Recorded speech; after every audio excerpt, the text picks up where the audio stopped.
The worst thing to do with a battery is just leave it. If you keep them moving, charging up and down, on a very, very low trickle, which is just like literally like a 3-watt bulb. Yeah. Keep the battery active, all the cells and the acid and all that in there. Just keep it active.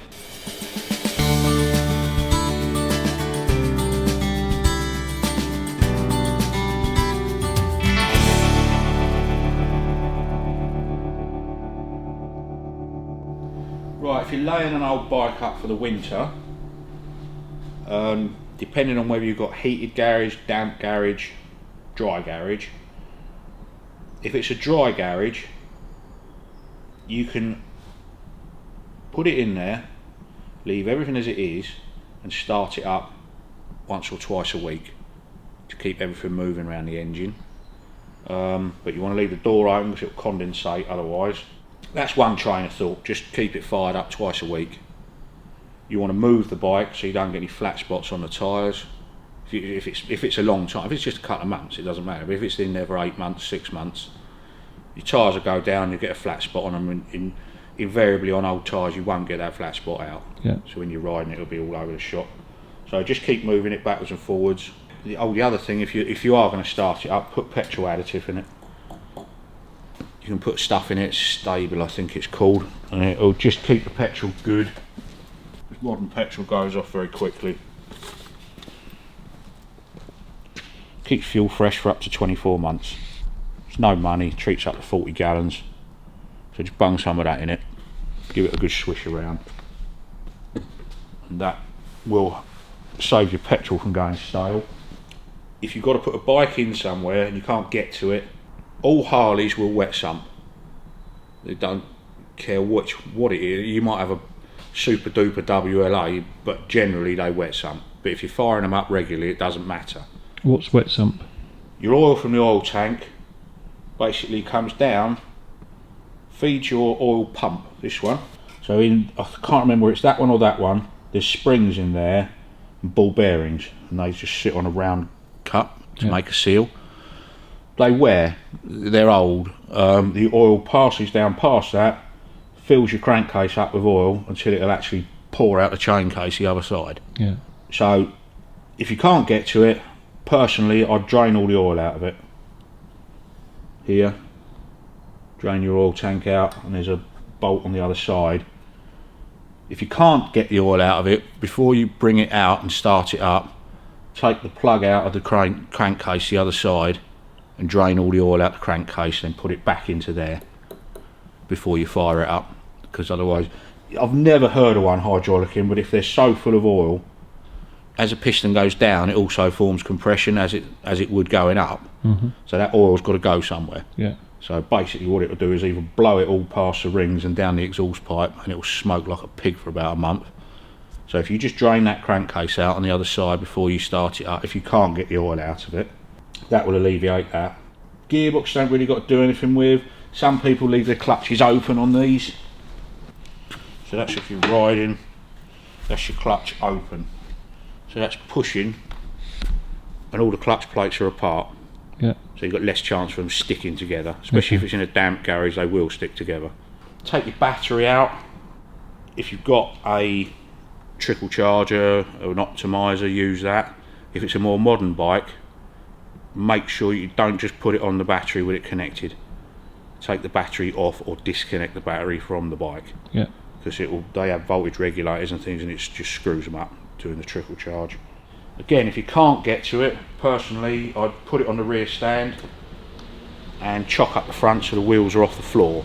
That'll save the tyres getting knackered. Yeah.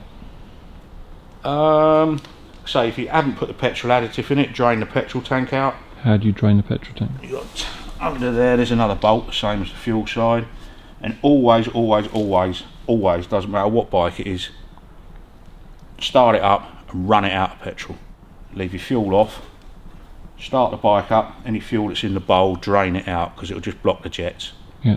If you're putting the petrol stabiliser in, yes, it might work, but again, some modern bikes, they haven't got fuel taps, it's on all the time, works on vacuum.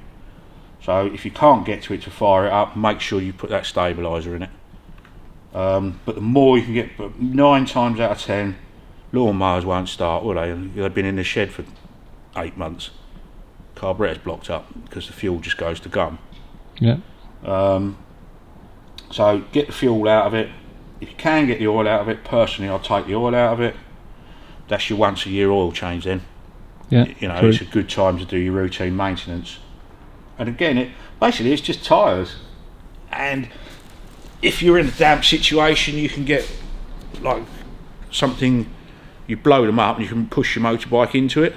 It's like a big tent. plastic tunnel thing, and you can put dehumidifiers in there, you know, the trays of crystals to dehumidify. Ideally you want to keep it somewhere warm, but that's, so basically it's tyres, batteries and liquids.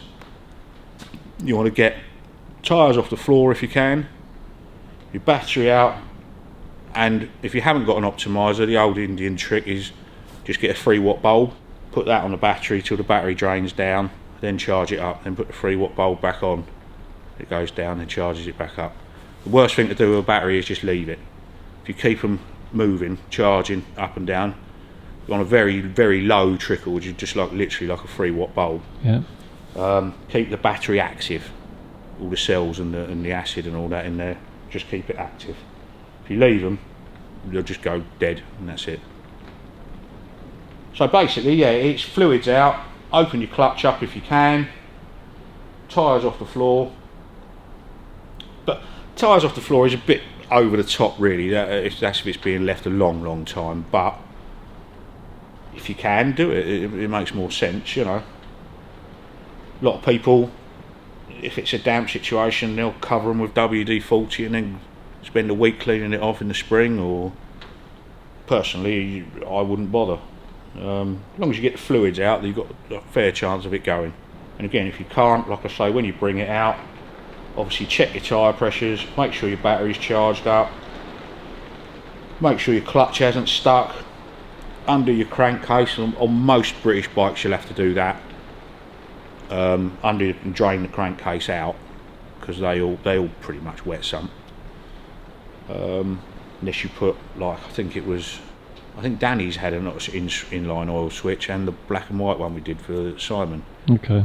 that had an inline oil switch. If you shut the oil off, yeah, but most critical on these things, on all old British bikes, lawn mowers, anything, get the fuel out of carburetors if you can, because they just turn to gum, block all the jets up, and you've got to strip the carb out, which is fine on something like this because it take you 10 minutes, but if you've got a fire blade or something with 4 carbs, and they're just a pain in the bum to get to, you know.